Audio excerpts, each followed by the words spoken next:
우리에게 주시는 하나님의 말씀은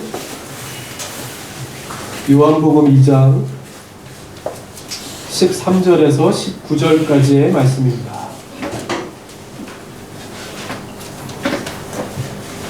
요한복음 2장 13절에서 19절까지의 말씀, 저와 같이 한 절씩 교독하시고요. 마지막 절을 같이 읽겠습니다. 유대인의 유월절이 가까운지라 예수께서 예루살렘으로 올라가셨더니 성전 안에서 소와 양과 비둘기 파는 사람들과 돈 바꾸는 사람들이 앉아 있는 것을 보시고 노끈으로 채찍을 만드사 양이나 소를 다 성전에서 내쫓으시고 돈 바꾸는 사람들의 돈을 쏟으시며 상을 엎으시고 비둘기 파는 사람들에게 이르시되 이것을 여기서 가져가라. 내 아버지의 집으로 장사하는 집을 만들지 말라 하시니 제자들이 성경 말씀에 주의 전을 사모하는 열심이 나를 삼키리라 한 것을 기억하더라. 이에 유대인들이 대답하여 예수께 말하기를 내가 이런 일을 행하니 무슨 표적을 우리에게 보이겠느냐. 같이요. 예수께서 대답하여 이르시되 너희가 이 성전을 건라 내가 사흘 동안에 일으키리라. 아멘. 할렐루야. 일주일 동안 잘 지내셨죠? 벌써 2020년도가 지난주에 우리가 첫 예배를 드리고 나서 벌써 10여일이 이미 더 지나버린 것 같습니다. 이렇게 하루하루 가다 보면 일주일이 가겠죠? 그러다 보면 1년이 가고 10년이 가고 여러분들도 저와 같은 나이가 될 것입니다. 네. 매일매일을 또 하나님께서 우리에게 그러한 변화뿐만이 아니라 또 영적인 변화, 영적인 성장을 통해서 하나님께서 우리에게 좋은 또 기쁜 열매들을 주실 줄 믿고 그렇게 하루하루 주님과 함께 믿음의 삶을 살아나가시는 저와 여러분 다 되실 수 있기를 바랍니다. 아멘. 예. 교회는 하나님을 예배하는 곳입니다. 그렇죠? 예. 교회는 뭐 다른 것이 아니라 하나님을 예배하는 곳입니다. 예수님 당시에도 보면 교회를 성전이라고, 오늘 말씀에도 보면 성전이라고 불렀는데 이 성전이라는 곳은 뭐 더했겠지요. 그런데 오늘 말씀에 보면 당시의 유대인들이 이 성전에서 다른 것을 하는 것이 아니라 사사로운 이익을 얻는 장소로 사용했다 하는 것을 볼 수 있습니다. 교회는 예배 말고도 여러 가지 기능이 있습니다. 교제도 있고 봉사도 있고 헌신도 다양한 활동이 있지요. 왜 있을까요? 예배를 잘 드리게 하기 위해서. 그래서 우리 예배를 보면 우리가 1부 예배도 드렸고 우리가 지금 2부 예배를 드리고 있는데 우리가 주일날 예배를 드리기 위해서는 보이지 않는 많은 사람들의 준비의 손길들이 있습니다. 주중에도 그렇고 토요일도 그렇고 아침 일찍 나와서 예배를 준비하는 사람들의 손길을 통해서 우리가 예배를 드리고 있는 겁니다. 다시 말해서 그 모든 것이 다 뭐예요? 여러분들이 우리가 하나님 앞에 잘 예배를 드리게 하기 위한 준비의 손길들이죠. 그래서 교회는 예배 이외에 여러 가지 활동들이 있습니다. 교제도 있고 봉사도 있고 여러 가지가 있지만 그 모든 것의 궁극적인 이유는 뭐다? 존재하는 이유는 예배를 하나님 앞에 잘 드리게 하기 위해서이죠. 그러나 항상 부가적인 기능이 더 활발해지다가 보면 본래적인 기능을 잃어버리게 되는 문제가 생기게 되죠. 예수님 당시에도 그랬다는 겁니다. 그러니까 6월절이 되어서 많은 사람들이 모이는 장소였기 때문에 당연히 장사하는 사람들이 많았겠습니까? 적었겠습니까? 많죠. 많은 사람들이 모여드는 곳에 장사하는 사람들도 많이 모여들게 되죠. 이 6월절이라고 하는 것은 유대인들에게 대단히 중요한 절기였습니다. 이 6월절은 잠깐 설명드리면 이스라엘 백성들이 옛날에, 그러니까 모세 때에 이 애굽의 종살이를 하다가 노예로 있다가 430년 만에 하나님께서 그 이스라엘 백성들을 구원해내신 때입니다. 어떻게? 나중에는 그 애굽의 바로가 말을 안 들으니까 10가지 재앙을 냅니다. 피, 개구리, 이, 파리, 그래서 10가지 재앙을 통해서 보낸다고 했다가 또 안 보내고 보낸다고 했다가 안 보내고 그러다가 마지막에 10번째 재앙이 뭐예요? 장자의 재앙이었습니다. 그러니까 모든 육축의 첫 번째 난 모든 것의 목숨을 다 빼앗아 가신다 했던 겁니다. 사람도 육축도 다 마찬가지입니다. 그런데 그때 하나님께서 말씀하시기를 이스라엘 백성들은 하나님의 백성들은 문설주에다가 양의 피를 발라놓으면 죽음의 사자가 그 집은 그냥 넘어갔다. 하는 겁니다. 그래서 이스라엘 백성들을 살려주셔서 그 애국으로부터 살려내셨다, 구원해내셨다 하는 것을 기억하고 지키는 절기가 바로 이 유월절입니다. 그러니까 이것을 잊어버릴 수 있었겠습니까? 없었겠습니까? 네, 없죠. 잊어버릴 수 없습니다. 이 절기를 잘 지켜라 했던 겁니다. 그러니까 이 절기가 되어지면 사람들이 이것을 지키기 위해서 예루살렘 성전에 다 모여들었다는 겁니다.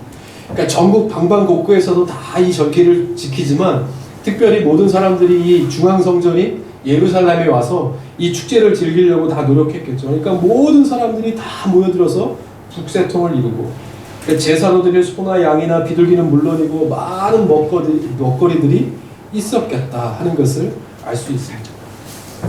그런데 그때 예수님께서 오늘 말씀에 보면 분개하시면서 이 성전을 청결하게, 그러니까 성전 청결 사건이라고 이렇게 말씀하시고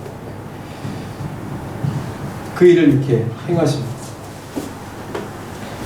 이 유월절은 뭐 보면 그렇죠. 그러니까 정치적으로 봐도 유월절에 보면 이 애굽으로부터의 억압과 압제에서 해방된 것을 기뻐하는 날입니다.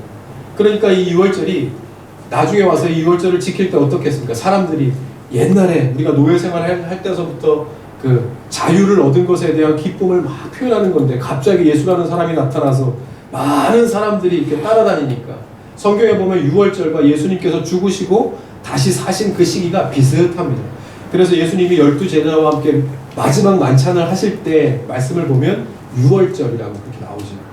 그러니까 그 시기에 맞춰서 예수님이 나타나서 사람들을 다 몰고 다니니까 이 많은 사람들이 그 사람 이렇게 예수님을 따라도 다녔지만 많은 사람들이 거기에 대해서 위협감을 느꼈겠습니까? 못 느꼈겠습니까? 느끼죠. 아, 이게 혹시나 로마 사람들은 생각했지 않겠습니까? 혹시나 이것도 이렇게 뭐 이렇게 일이 크게 일어나지 않을까 하는 우려로 계속 보다가 결국에는 점점 사람들이 많아지니까 나중에 어떻게 해요? 예수님을 잡아서 십자가에 못 박게. 이런 정치적인 배경이 있는 겁니다. 예수님은 이날 성전에 오셔서 구석구석을 다 돌아보셨을 것입니다. 성전 안에 행해지는 불법적인 일들도 보시면서 사실은 그 안에 숨겨져 있는 우리의 내면에 있는 마음을 보셨던 겁니다. 뭐예요? 이 영적인 심각성, 그것을 보셨던 겁니다. 성전에서는 공공연히 자행되던 범죄가 있었죠. 뭡니까? 그러니까 이 6월절이 되면 고향으로부터 이 성전에 드릴 재물을 다 들쳐업고 옵니다. 근데 그것을 적합한지 드려도 될지 안 될지를 결정하는 건 누가 합니까? 제사장들이 합니다. 근데 이 제사장들이 장사하는 사람들과 담합을 한 겁니다. 그래서 그 재물을 갖고 오면 어떻게 해요? 부적합 판정을 내리는 겁니다. 그러면 어떻게 해요? 이걸 갖고 다시 돌아갈 수도 없고, 그러니까 거기 있는 상인들에게 헐값에 팔아버립니다. 그러면 상인들은 헐값에 그것을 사서 다시 뒤로 돌려서 안 가져온 사람 다시 그 사람들은 재물을 드려야 되니까 다시 그 사람들에게 고가에 파는 겁니다. 거기에 대한 얼마의 이익을 이 제사장들이 받고, 이것들이 너무 비일비재했다는 거예요. 예수님께서는 단순히 사고 파는 상행위에 대해서 분개하신 것이 아니죠. 그러니까 하나님을 경배하고 하나님을 섬겨야 하는 이 성전 안에서 오히려 이제는 어떻게 해요? 돈을 숭배하고 물질을 섬기는, 이제는 그 섬겨야 하는 경배의 대상이 바뀌어 버린 이 영적인 심각성에 대해서 예수님께서 보신 겁니다. 여러분, 우리는 우리 안에 성령께서 거하시는 교회입니다.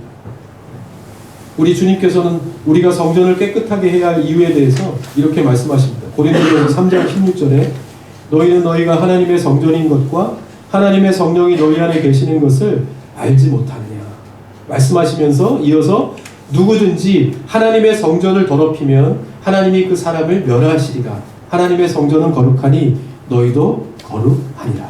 아멘. 우리가 거룩해야 할 이유와 우리가 왜 거룩한지에 대해서 설명하시는 겁니다. 왜요? 우리 안에 성령이 거하시는 우리가 성전이다. 여러분들이 성전이라고 그렇게 말씀하시는 겁니다. 그러므로 우리가 깨끗한 성전이 된다는 것은 무엇이겠습니까? 우리 안에 성령이 거하신다는 사실을 잊지 않는 것입니다. 여러분, 우리 교회의 궁극적인 표어는 주보에도 우리가 이렇게 나와 있지만 하나님의 살아계심을 증거하는 교회가 되게 하여 주옵소서 하는 것입니다. 2019년도도 우리가 이 제목 아래 살아왔습니다. 그래서 한 달 한 달뿐만이 아니라 한 주 한 주 동안에 하나님께서 우리에게 늘 새로운 일을 우리에게 주셔서 우리가 2019년도도 그야말로 우리가 가만히 있었지만 우리를 통해서 하나님의 살아계심을 증거할 수 있도록 해주셨습니다. 그래서 우리는 또한 2020년도에도 마찬가지로 우리 교회를 통해서 우리 개인과 가정을 통해서 하나님의 살아계심을 늘 경험하며 사는, 그래서 이것을 위해서 계속해서 기도할 것입니다. 그럴 때 이 기도를 들어 응답하여 주셔서 올 한 해도 우리의 가정과 자녀와 우리가 하는 모든 일들을 통해서 하나님 살아계심을 증거하는 그러한 한 해가 되게 하여 주실 줄 믿습니다. 그래서 제가 기도할 때 그렇게 기도합니다. 지금 여기도 빈자리가 있지만 늘 보면서 기도합니다. 하나님, 이 자리가 하나님의 영으로 충만한 자리가 되게 하여 주옵소서. 그래서 이 교회가, 이 예배당이, 이 예배실이 하나님의 영으로 충만한 예배당이 될 수 있도록 주님 인도하여 주옵소서. 여러분 기억하실 것은 우리 한 사람 한 사람이 성령이 내주하는 성전이라고 말씀하십니다. 그렇다면 이 교회 안에도 무엇으로 가득해야 하겠는가? 무엇으로요? 하나님의 영광으로, 하나님의 영으로 충만한 교회가 될 때, 여러분 어떤 집에 들어갈 때는요 마음이 이렇게 푸근해지는 집이 있습니다. 근데 어떤 곳은 이렇게 가면 불안한 곳이 있어요. 잘 앉아있지 못할 만한 그런 곳이 있지 않습니까? 그러면 교회도 어떻게 했습니까? 오면 하나님의 영으로 충만한 교회에 오면 내가 그 전에 막 분주하고 바쁘고 조급했던 그러한 마음들, 그래서 성경에도 수고하고 무거운 짐을 다 주님 앞에 내려놓고 뭐예요? 주님 주시는 평강함을 얻으라 하는 것입니다. 바로 그렇게 주님께 우리의 시선을 맞추어 드릴 때 우리에게 주시고자 하는 하나님의 은혜로 격려함을 얻고 위로를 얻고 힘을 얻고 명철을 얻고, 그래서 그러한 마음으로 그렇구나, 주님의 마음이, 주님의 은혜가 이런 것이구나라는 것을 느끼고 우리의 삶으로 나아갈 수 있는 자리가 바로 이 자리인 것입니다. 그래서 그러한 예배당이 될 수 있도록, 그러한 교회가 되게 주님 인도하여 주옵소서. 여러분 일주일 동안도 많은 일이 있으셨지 않습니까? 그죠? 바쁘게 사셨죠. 어려움 가운데 사셨죠. 고민하고 걱정과 근심과 또 새로운 일들 가운데서 또 어김없는 2020년도를 맞지 않으셨겠습니까? 그럴 때 예배는 무엇입니까? 와서 그 분주했던 모든 세상적인 시선들을 내려놓고 하나님께 우리의 시선을 맞추어 드리는 것입니다. 맞추어 드립니다. 그럴 때 이 자리 가운데 충만한 하나님의 그 영이 우리의 삶에 충만하게 채워지는 거예요. 그래서 여러분 우리가 예배할 때 주시는 가장 강력한 응답이 뭔지 아십니까? 그것은 우리가 기도할 때 그 기도를 응답받는 것도 응답이지만 가장 하나님께서 우리가 예배할 때 예배하는 자에게 주시는 가장 강력한 응답은 우리에게 하나님이 꼭 필요하다는 사실을 깨닫게 되는 것입니다. 여러분 일주일 동안에 살면서 이럴 때 하나님이 필요하다라고 한 번쯤이라도 생각해 보신 분 손 들어 보십시오. 거봐요, 저밖에 없지 않습니까? 바쁘니까, 여러분들은 바쁘시니까 살면서요 그렇게 생각할 겨를이 별로 없어요. 여러분 한번 생각해보세요. 가만히 일주일 동안 내가 성경을 잡아본 적이 있나? 내가 힘들고 어려울 때 하나님의 말씀을 통해서 위로함을 얻은 적이 있나? 이럴 때 정말 하나님의 도움의 손길이 필요하다라고 간절하게 생각해 본 적이 있으십니까? 우리가 예배하면 간절함은 있지만 사실 일주일 동안에 살아가면서 그렇게 생각하는 적은 별로 없습니다. 그러니까 뭐예요? 우리가 예배의 자리는 그렇지, 그때 필요한 것이 하나님의 손길이었지. 그때 내 자식에게 필요한 손길은 하나님의 손길이었지. 그때 내가 그 낙심하고 절망할 때 나에게 큰 위로를 주실 분은 역시 하나님밖에 없었지. 왜 내가 깨닫지 못했을까를 깨닫는 것이 예배를 통해서 주시는 가장 강력한 응답입니다. 참된 위로와 내 영혼의 만족은 하나님께로부터만 오는 것임을 알고는 있었지만 잊고 있었던 하나님께 대한 믿음의 감각이 다시 되살아나게 되는 것, 그것이 바로 예배인 겁니다. 그래서 기도합니다. 하나님, 이곳에 오는 모든 하나님의 사람들이 어떤 상황과 어떤 환경 속에 있었을지라도 이곳에 오면 모든 것이 다 주님 앞에 풀어져 내려집니다. 그리고 하나님께서 강력하게 역사하시는 하나님의 은혜가 충만하게 채워져서, 여러분 매일매일 핸드폰 충전하는 거 잊지 않으시지 않습니까? 근데 내 영혼의 충전은 어디로부터 오는가? 하나님께로부터 오는, 잊지 않고 매일매일 매 순간 뿐만이 아니라 사실 이 예배함의 자리에 온다는 것은 우리가 일주일을 살고도 남을 만큼 넉넉한 하나님의 은혜로 충만하게 충전되어지는 시간입니다. 그러므로 우리의 시선을 오늘도 하나님 앞에 맞출 때, 어제도 누가 핸드폰을 충전해달라고 하는데요, 맞는 잭이 없어서 충전이 안 됩니다. 여러분, 예수 믿는 사람이 어디 가서 충전함을 얻을 수 있겠습니까? 뭘로요? 아이폰으로? 안드로이드 충전?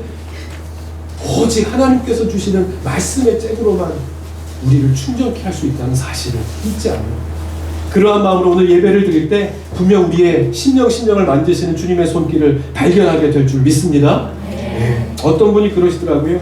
살면서 칭찬을 잘 들어보지 못했는데 누군가에게 뭐 아주 작은, 아주 사소한 것인데 칭찬을 계속 듣게 되니까 그게 그렇게 좋고 내 삶에 이게 응원이 되는 거예요. 힘이 되는 거예요. 여러분, 우리가 살면서 보면 큰 것이 우리에게 격려가 되고 위로가 되는 건 아니지 않습니까? 지나가다가 툭 한번 이렇게 딱 쳤는데 그게 나에게 그 어깨를 두들겨주는 그 하나가 나에게 큰 어떤 위로가 되어질 때를 느끼시지 않습니까? 그냥 아무 생각 없이 힘들었는데 누군가로부터 문자가 나와서 화이팅? 나보고 싸우란 얘기야? 뭐 이런 게 아니라 그럴 때 이 인간 나를 생각하고 있구나 하는 그 조그마한 것이 나로 하여금 살게 하는 이유가 되기도 한다는 거예요.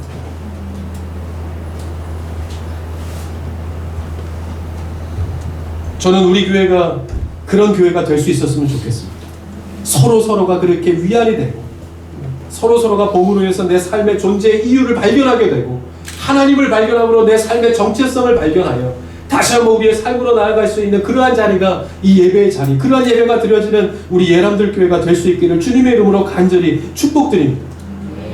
예전에 그런 생각 많이 합니다. 설교 준비하면서 예전에 우리 청년부 때 처음에 15명, 20명이 예배를 드릴 때 우리가 여기서 한번 얼마 지나지 않아 다 뛰면서 한번 찬양하는 예배가 되었으면 좋겠다 생각했었어요. 근데 그것이 꿈으로 끝나지 않고 정말 한 달, 두 달이 지나지 않아서 다 함께 그 안에서 뛰면서 정말 15명, 20명이 아니라 100명, 120명이 막 뛰면서 찬양하는 그 자리. 여러분 한번 상상해 보십시오. 여러분 오늘 말씀을 읽을 때 큰 목소리를 읽지 않으셨습니까? 좋죠. 작고 이렇게 속으로 들어가는 목소리를 읽는 것보다 우리가 함께 한 목소리로 하나님 앞에 크게 화답하면서 나아갈 때 우리에게 들려지는 것뿐만이 아니라 채워지는 무엇인가가 있어요. 그것을 알아야 돼요. 그래야 아멘이 나와요. 그래야 찬양을 크게 해요.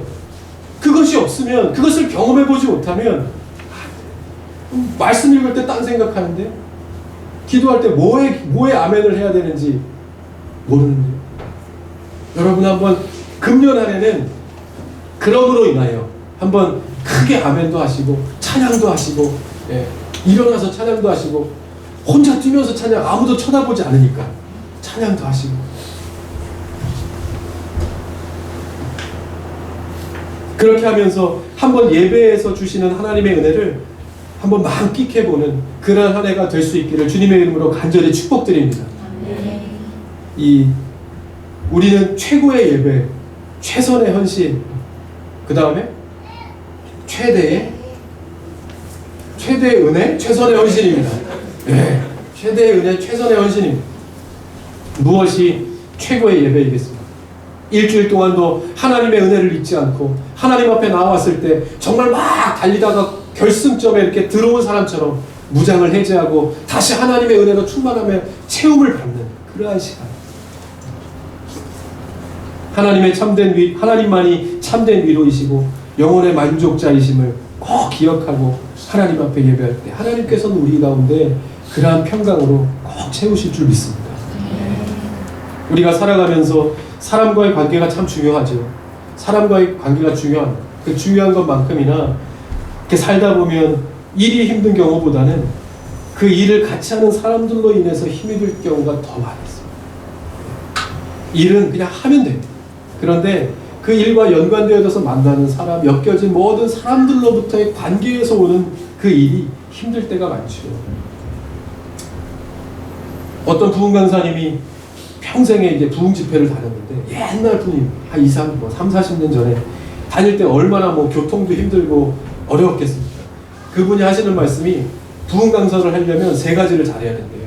뭐냐 그랬더니 첫 번째는 아무거나 잘 먹고, 두 번째는 아무 데서나 잘 자고, 세 번째는 아무거나 잘 어울려야 됩니다. 맞죠? 옛날에는 뭐 어디 풍부한 곳에 가면 좋은 잠자리도 있었겠지만 어디 저 먼 데 가면은 그냥 그런 데서도 자고 그랬을 테니까. 근데 어느 섬마을에 이렇게 갔는데 아주 작은 교회에 이제 초청을 받아서 갔대요. 갔더니 한 7명 이렇게 앉아있더래요. 거기에서 열심히 부흥 집회를 하고 끝났는데 너무 은혜를 받은 성도들이 모여갖고 한두 사람이 이렇게 모여서 저녁을 대접하는데 대접할 게 없으니까 이렇게 국수를 말아주더랍니다. 냄새를 맡고 이렇게 먹어보니까 아유야 이건 못 먹겠더라는 거예요. 근데 어떻게 해요? 먹어야지. 그러니까 막 맛있게 막 생각도 맛있대요. 그러면서 술 마시면 모르잖아요. 맛있어요. 그러면서 막 먹었다는 거예요. 그랬더니 허겁지겁 막 먹으니까 옆에서 보시던 할머니가 아이고 선생님 너무 맛있게 잘 드신다고 더 드시겠냐고. 근데 이제 더 말아줄 게 없으니까 할머니가 이렇게 틀니를 펄 이렇게 끊어 먹던 국수를 더 드시라고 그러면서 막 이렇게 말아주더라는 거예요. 더 어떻게 해요? 또 먹어야지. 고맙습니다. 그래서 또 코 막고 먹어야지. 막 먹었다는 거 아니에요. 예.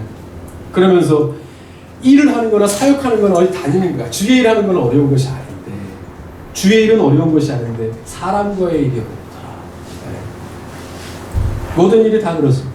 본질보다는 비본질적인 것이 우리를 더 힘들게 할 때가 많이 있죠. 예. 예수님도 사역을 하던 당시에 그랬던 것 같습니다.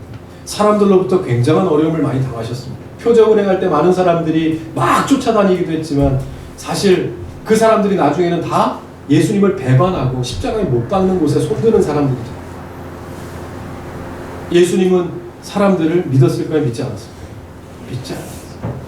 사람들을 의지하지 않으셨습니다. 표적을 행하셨을 때 많은 사람들이 따라다녔는데 그 뒤에는 뭐예요? 적개심을 갖고 어떻게 하는지 시기와 질투하면서 바라보는 사람들도 있었다는 거예요. 그러면 여러분들은 여러분들을 지지해주는 사람을 믿으시겠습니까? 응원해주는 사람을 믿습니까? 아니면 적대시하는 사람을 믿습니까? 아무래도 응원해주고 지지해주고 이런 사람들에게 마음이 가게 되어 있습니다. 그런데 예수님도 마찬가지예요. 이렇게 적개심을 갖고 잡아 죽이려고 하는 사람들이 있을 때 이 주위에 있는 사람들을 얼마든지 의지할 수 있었음에도 불구하고 예수님은 한 사람도 그 사람들을 의지하지 않습니다. 무엇을 이야기하는 것이겠습니까? 여러분, 우리가 이 세상을 사는 동안에 결단코 의지해야 할 분은 바로 하나님 뿐이십니다. 우리에게는 그러한 능력이 없지만 성령을 의지할 때 우리를 향한 하나님의 계획을 알려주시고 우리가 서두르지 않고 하나님의 움직이심을 기다릴 때 게을러서 그냥 주저앉아 있는 것이 아니라 하나님 앞에 기도하고 그 때를 기다리는 자에게 하나님께서는 언제 움직여야 할지를 알려주시고 우리로 하여금 가야 할 길로 인도하시는 분이 우리 하나님이심을 꼭 기억하실 수 있기를 바랍니다. 성경에 보면 하나님의 백성들을, 하나님의 사람들을 어려운 때 어려운 환경 속에서 정말 어떻게 낙심하고 절망하고 어떻게 해야 될지 모르는 그 상황 속에서 하나님을 의지한 사람들은 하나님께서 하나님의 길로 인도하셨다는 것을 분명히 보여주십니다. 여러분, 사람은 전에도 말씀드렸듯이 섬김의 대상입니다. 믿음의 대상이 아니에요. 우리가 믿을 때 우리는 실망하게 되어 있죠. 사람들은 섬김의 대상. 그래서 우리는 공동체 안에서 섬기는 일을 배우는 것입니다. 하나님을 섬기고 이웃을 섬기고 서로 섬기는 것을 배우는 것입니다. 그래서 사실 교회에 이렇게 사회에 나가서 리더십을 발휘하고 뭐 이렇게 학교에서도 과대를 하고 반장을 하고 회장을 하고 막 그런 애들 보면 거의 다 교회 오빠, 교회 언니들입니다. 보십시오. 여러분들 학교에서도 그럴걸요? 앞에 나와서 일 잘하고 노래 잘하고 막 이런 사람 요즘에는 다 거의 다 어디 오디션 나가고 1등하는 사람들 보세요. 노래 잘하는 사람, 선교사님 딸들 어디서 이렇게 할 거 없어갖고 들에서 벌판에서 노래 불렀던 애들이 아이 노래 부르다 보니까 득음한 거 아닙니까? 네. 그래갖고 잘 부르게 돼요. 어디 가서 앞장서서 굳은 일 마다않지 않고 먼저 앞장서서 하는 사람들 보면 다 교회에서 먼저 그렇게 배운 사람들. 성탄절에 부활절에 예? 어렸을 때부터 앞에 나와서 춤추고 예? 계획도 세우고 예? 문학의 밤도 하고 아발론도 하고 막 이러면서 사회의 그 관계에 대해서 예? 마피아도 알게 되고 이렇게 그러면서 사회를 알게 되고 그렇게 되는 겁니다. 뿐만 아니라 굳은 일 청소하는 거. 여러분 어디 가서 우리가 뭐 걸레 빠는 것도 배우고 먼저 남들보다 이 대걸레 자루도 이렇게 하고 빗자루를 잡고 여러분 어디 가면 그런 굳은 일 안 해요. 근데 가서 먼저 그런 거 보일 때마다 그런 꾸준히를 먼저 앞서면 사람들이 다 보는 겁니다. 아, 저 사람 안 보는 것 같지만 왜요? 여러분, 어둠이 있을 때 빛이 요만큼만 들어와도 그 어둠이 물러가게 되어 있습니다. 세상이 어둡고 하는 사람이 없을수록 그 조그만 일을 하면 그것이 어떻게 돼요? 크게 부각되게 되어 있습니다. 그래서 요즘에는 착하다는 얘기 듣기가 쉬워요. 악한 사람들이 많을 때 조금만 착한 일, 저 사람 착해. 이렇게 돼요. 그래서 예수 믿는 사람들이 어떻게 해요? 나가서 빛과 소금이 되는 것은요, 그렇게 그러한 작은 일이라도 가서 마다하지 않고 섬길 때, 그것이 바로 주님의 기쁨이 되고 영광을 드러내는 일이 되는 것입니다. 공동체를 섬기는 것에서 남을 배려하고 먼저 앞장서서 굳은 일을 하고 봉사하고 헌신하면서, 그러면서 이제 주님의 기쁨을 나타내는 사람들로 성장해 가는 것입니다. 오늘 주보 받아보셔서 알겠지만 오늘 임명식이 있습니다. 봉사자 임명이 쭉 나와 있는데 여러분 열심으로, 안 보셔도 돼요. 나중에 보셔도 돼요. 열심으로 잘 섬기실 수 있기를 바랍니다. 분명한 것은 제가 확언하건대 하나님께서 반드시 갚으십니다. 우리의 섬김과 헌신과 그 모든 것들이 땅에 떨어지지 않고 하늘의 상급으로 쌓일 뿐만이 아니라 여러분들 때가 아니라 여러분들의 자녀, 가정, 사업, 일터 언제일지라도 하나님께서는 반드시 그것이 없어지지 아니하고 여러분들의 삶 가운데 30배, 60배, 100배 놀라운 열매로, 축복의 열매로 맺혀질 수 있도록 해 주실 것입니다. 제가 장담, 제가 사인하겠습니다. 제가 사인.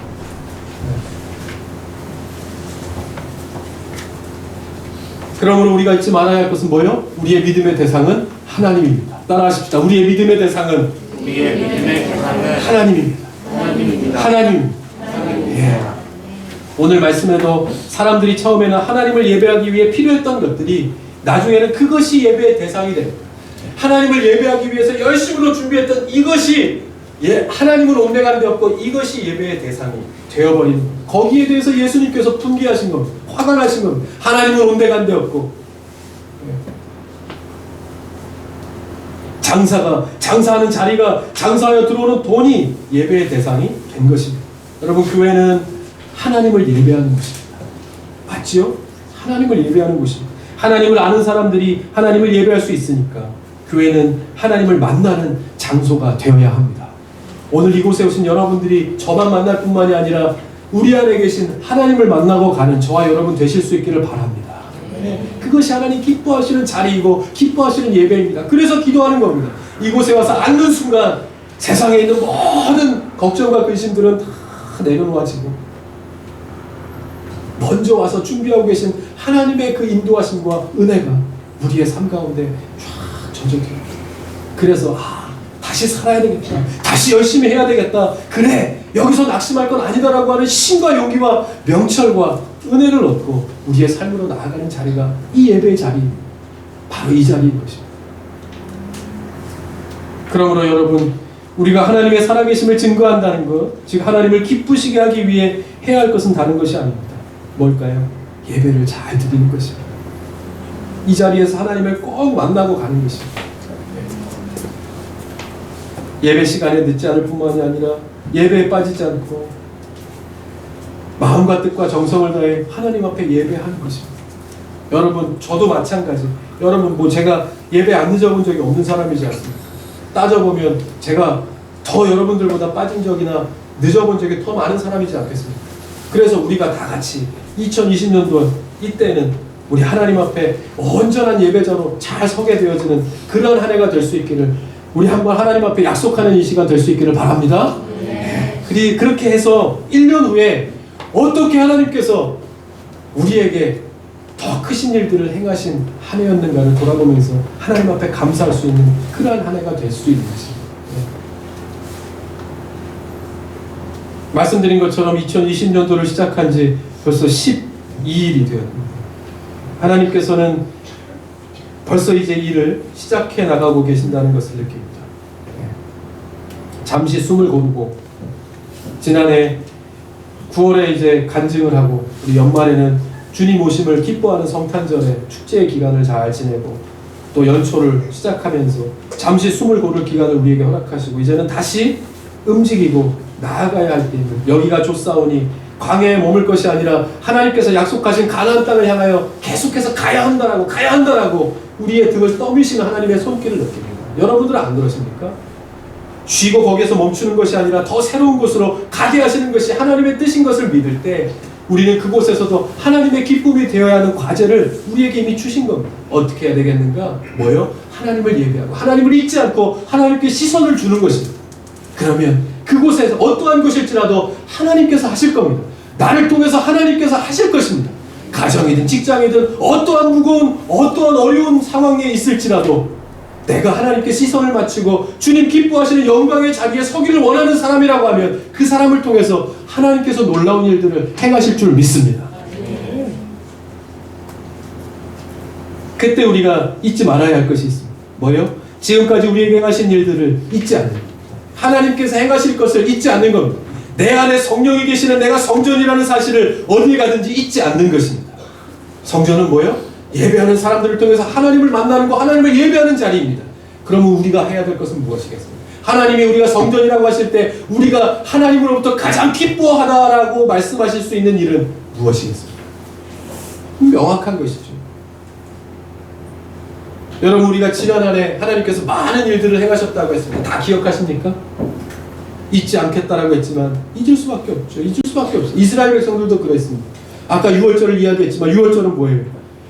장자를 다 죽이시면서 바로의 아들까지 죽이시면서 이스라엘 백성들을 그 밤에 막 떨면서 문설주에 양의 피를 바르고 우리 아들이 죽나 막 밤새도록 보면서 살았다라고 막 외치면서 그렇게 구원해내신 그러한 절기입니다. 이스라엘 백성들이 잊을 수 있을까요? 없을까요? 그런데 잊었다는 거예요. 성경에 보면 요시야 왕 때 수백 년이 흐른 후에 6월절을 잘 지키라 말씀하셨지만 다 잊어버렸다는 거예요. 광야에서 잘 먹고 잘 살면서 가나안 땅에 들어가서 싸우면서 무엇이 중요하고 급한 일인지 잊어버리고 6월절을 잊어버린다.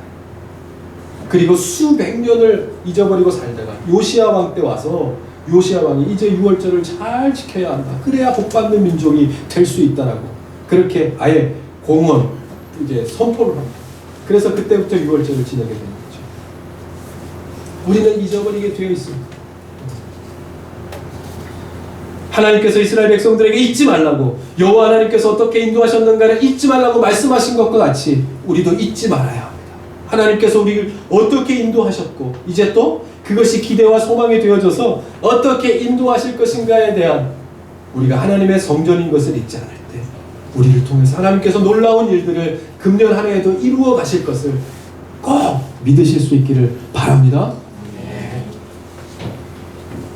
이제 다음 주에는 우리가 이제 1주년 감사 예배를 드립니다. 이렇게 드리다 보면 1주년이 되고 또 2주년이 되고 20주년이 되고 200주년이 되고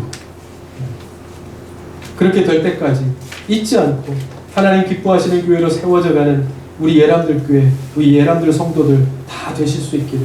그래서 중요한 것은 우리가 그렇게 하나님께 대한 성전임을 잊지 않고 하나님의 기쁨이 되고자 노력했더니 하나님께서 나의 삶을 이렇게 인도해 주셨다 고백함이, 여러분 기억하십시오. 신명기 6장에 보면 하나님께서 이스라엘 백성들을 자꾸 멈춰놓고 잊지 말라고 말씀하셔요. 잊지 말라. 하나님 우리 바쁩니다. 우리 들어가면요 열심히 먹고 살고 농사도 짓고 다 할 겁니다. 하나님께서 뭐라고 말씀하십니까? 들어가서 먹고 자고 입고 일어나는 것들에 대해서는 내가 너희에게 다 줄 거라고 말씀하십니다. 얻게 하실 거라고. 하나님께서 다 얻게 하실 거라고. 그러면 하나님 우리는 무엇을 해야 합니까? 잊지 말라. 여호와 하나님께서 너희를 애굽 땅에서 어떻게 인도해서 광야길을 걷게 하셔서 여기까지 이르게 하셨는지, 그래서 아직까지도 남아있는 가나안 땅을 어떻게 가게 하셨는지. 왜요? 앞으로 33번의 싸움을 싸웁니다. 33번의 싸움, 여리고성까지 아무 무기도 사람들도 없는 상태에서 만나는 사람마다 여호와의 이름으로 순종하였더니 이기며 끝까지 가게 하십니다. 이제 어떻게 앞으로 행하실지를 하나님께서 알게 하시기 위한 그 자리에 서게 하셔서 뭐예요? 잊지 말라는 겁니다. 지금까지 어떻게 인도하셨는지만 잊지 아니하면 앞으로에 남아있는 모든 길을 하나님께서 인도하시겠다라고 하는 하나님의 약속이십니다. 우리 교회도 다르지 않다고 생각합니다. 1년 동안 광야의 길을 왔습니다. 지금도 광야와는 다르지 않지만 말씀드렸다시피 은혜를 주시는 이유가 있어요. 은혜를 주시는 이유 하나님을 잊지 않게 하셔서 하나님을 기억하면 앞으로 있는 모든 전쟁 가운데서 승리하게 하시고 오히려 우리 앞에 더 놀라운 전쟁의 일들이 더 많이 남아있는지도 모릅니다. 여러분 아이가 커가면서 보십시오. 지금보다도 더 걱정되는 일, 어려운 일도 많이 있어요. 기쁨도 많을 겁니다. 그러나 아이가 커가면 커갈수록 더 걱정도 있고 근심도 있고 해결해야 될 일들도 더 많이 있어요. 앞으로 우리가 살아가는 동안에 살아왔을 때 만났던 것보다 더 큰 일들이 앞에 있을지도 모릅니다. 그래서 하나님이 잊지 말라고 말씀하십니다. 뭘요? 너희 안에 성령이 내주하시는 교회임을 잊지 않으면 문제될 것이 없다는 겁니다. 그러면 하나님께서 하나님의 이름으로 여호와의 이름으로 우리의 삶을 인도하시고 가나안 땅까지 약속하신 땅까지 인도해 주실 것이라 하는 것이 오늘 우리에게 주시는 하나님의 약속입니다. 이것을 잊지 않는 저와 여러분 되실 수 있기를 바랍니다. 네. 보십시오. 세훈이가 얼마나 나의 말씀에 막 뛰지 않습니까? 말씀을 정리합니다. 분당 우리 교회 이창수 목사님의 책에 보면 제가 아까 말씀에서 우리 이 예배당을 보면서 기도했던 것과 같이 개척 초기에 개척 초기 시절에 기도하셨던 내용이 나옵니다. 뭐라고 나오냐면 하나님 사람이 많이 모이든 적게 모이든 오늘 교회라는 이름으로 하나님께 드리는 이 공간이 주님의 영광으로 가득하기를 원합니다. 기도했다는 거예요.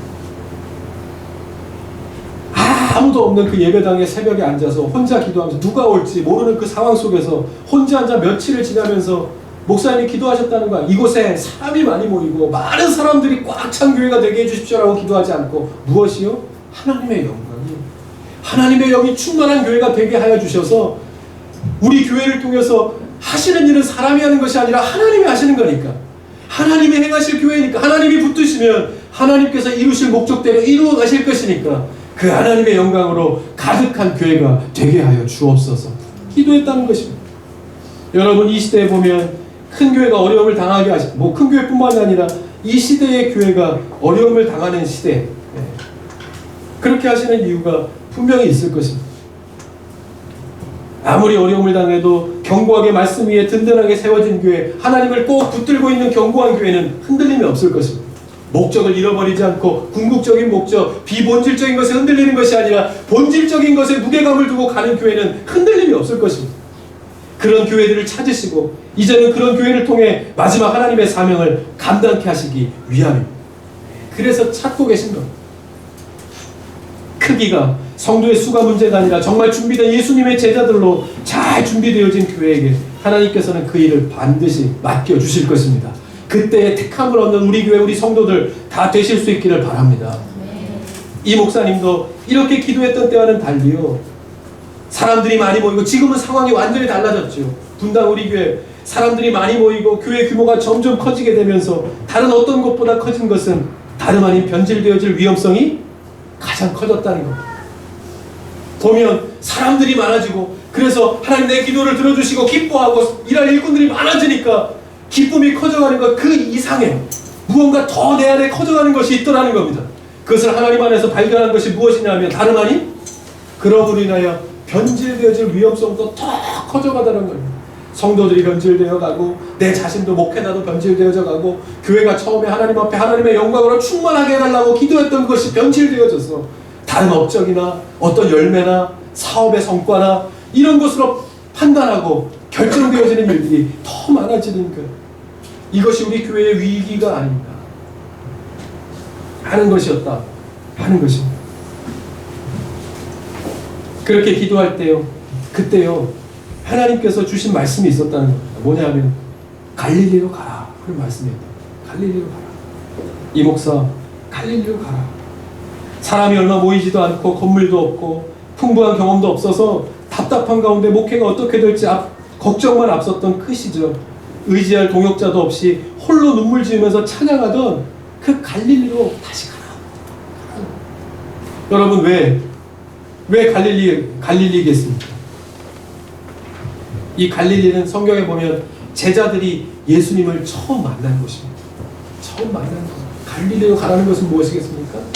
처음 예수님을 만난 곳으로 자꾸 돌아가야 된다. 예수님을 만나는 곳을 사모하고 예수님을 만나는 자리를 기피하지 말고 예수님 만나는 자리를 사모하면서 그 자리로 계속해서 돌아가는 우리의 모습이 필요하다는 것을 말씀합니다. 따분하고 미래도 없고 비전도 없이 하루하루 무료하게 살아가던 사람들이 예수님을 만나 제자들로 부르심을 받아서 세상 땅끝까지 이르러 복음을 들고 목숨을 걸고 하나님의 나라로 변화시키기 위해 살아갔던 것처럼, 그래서 그 복음으로 지금 우리가 그 하나님의 복을 누리면서 살게 되어진 것처럼 그 자리, 그 감격, 그 은혜 자리를 잊지 말고 섬기며 살아갈 것을 예수님께서 부탁하시는 것입니다. 여러분들은 필요 없으십니까?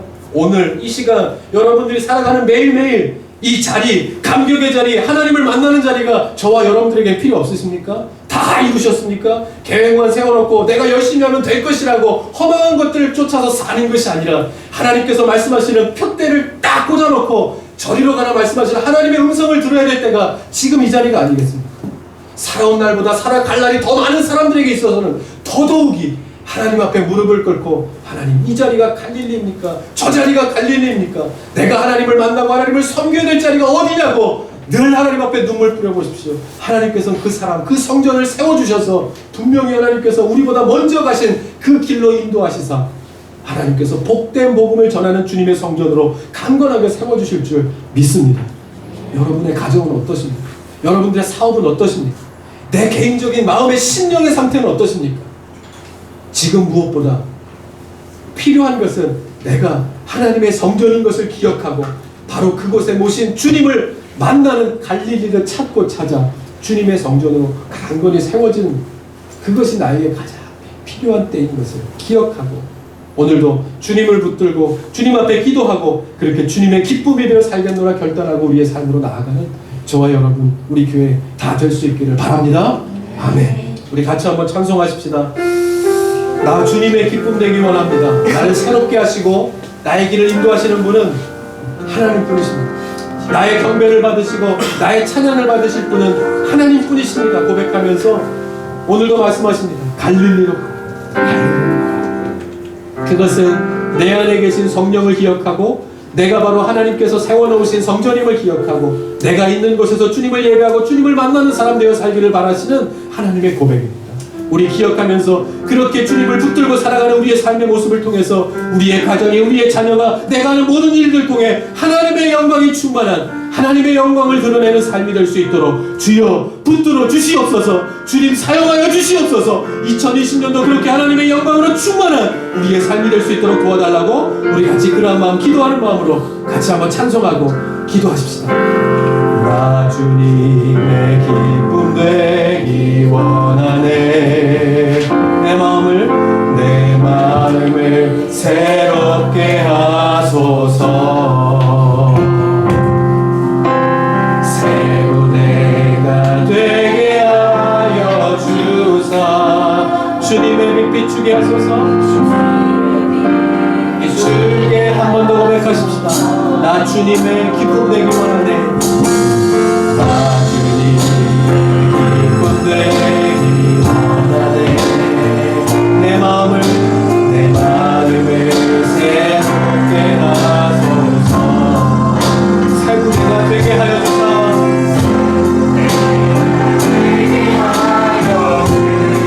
주님의 빛 비추게 하소서. 아멘. 내가 원하는 것까지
충만히 맺는 우리의 삶이 될 수 있도록 주님 인도하여 주시옵소서. 우리 다시 한번 기도하는 마음으로 고백하십시다. 내가 원하는 한 가지 하나님의 기쁨이 되기 원합니다. 내가 원하는 아멘.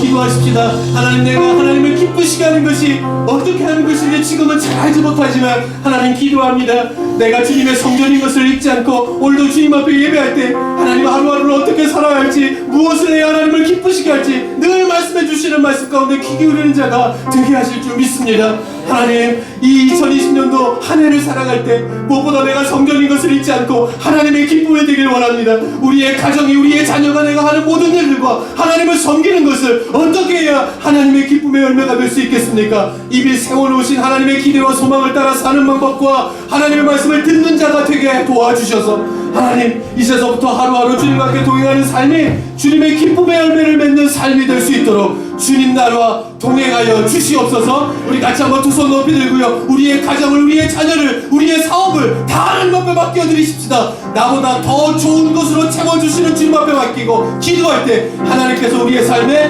평강의 답으로 충만하게 채워주실 줄 믿습니다. 주여 한번 간절히 우리 주님과 함께 한번 기도하십시다. 같이 기도합니다. 주여, 하나님, 오늘도 우리가 주님 앞에 기도합니다. 하나님이 하나님께서 기뻐하시는 예배가 되게 도와주시고 우리가 성전이라고 말씀하여 주십니다.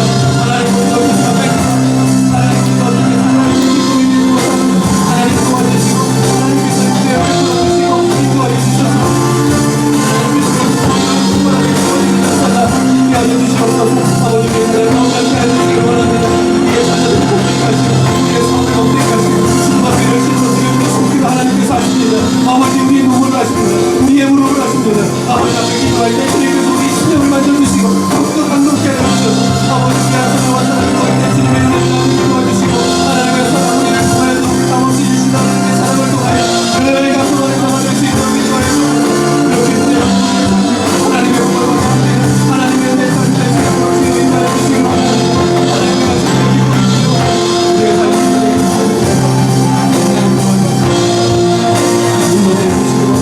아버지, 우리의 신령을 도와주고 수용받는 모든 것을 하나님 사랑으로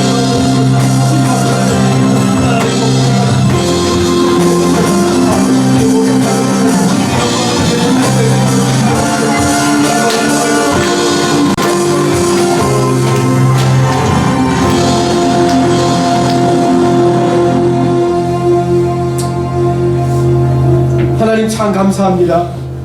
우리가 오늘도 하나님의 자녀인 것을 잊지 않고 그 자녀 한 사람 한 사람을 다 불러 모아 주셔서 이렇게 주님 앞에 나와 우리가 성전인 것을 깨닫고 우리가 주님의 기쁨이 되기 위하여 만들어 놓으시고 보내주신 삶의 자리인 것을 다시 한번 기억하며 주님 앞에 예배드리게 하시니 참 감사합니다. 아버지, 우리 한 사람 한 사람이 예수 그리스도의 값없는 피값으로 우리를 살려주시고 이 자리에 있게 하신 것을 다시 한번 기억하면서 하나님, 그렇게 하나님의 교회를 섬기는 손길들을 주님 기억하여 주시길 원합니다.